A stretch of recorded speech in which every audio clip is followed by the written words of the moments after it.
Salut, on est parti sur une méthode super importante en physique, déterminer les coordonnées cartésiennes, on appelle ça aussi les équations horaires, du vecteur vitesse et du vecteur accélération. Et en fait, ce qu'on te donne, c'est le vecteur position, tu vois, OM, c'est le vecteur de la position du mobile, M, et O, c'est le centre du repère.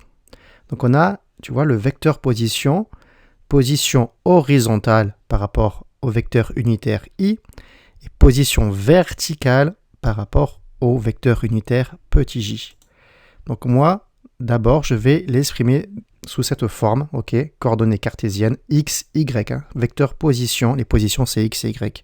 Alors x, j'ai qu'à recopier, c'est 5t moins 3. T c'est le temps, évidemment. Et y, donc c'est le temps au carré plus 2t. Voilà, ça, c'est les coordonnées cartésiennes du vecteur position. Et maintenant, je veux le vecteur vitesse, petit v, vitesse. Vitesse horizontale, vitesse verticale. Comment je vais passer de l'un à l'autre?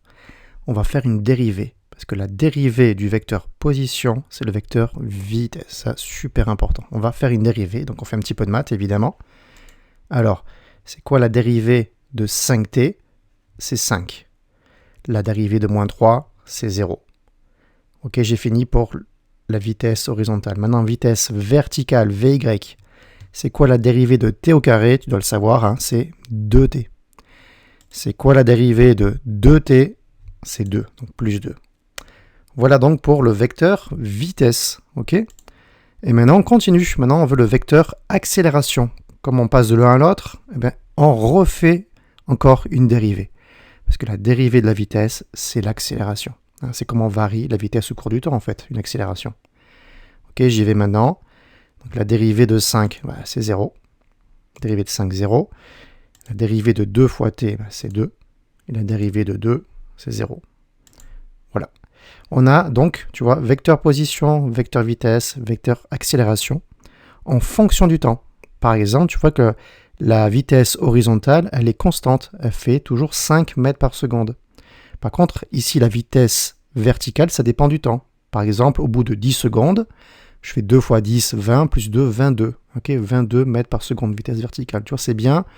Position en fonction du temps, la vitesse en fonction du temps et l'accélération en fonction du temps. Et tu vois ici que l'accélération, que ce soit horizontale ou verticale, elle est uniforme. Toujours 0 mètres par seconde pour l'accélération horizontale, toujours 2 mètres par seconde pour l'accélération verticale. Voilà, c'est pour ça qu'on appelle ça aussi les équations horaires. C'est un grand classique du bac. Voilà. N'hésite pas à refaire cet exercice dans quelques jours. Il faut répéter et répéter pour que vraiment tu maîtrises la méthode. Voilà, n'hésite pas à t'abonner pour dire merci et à une prochaine.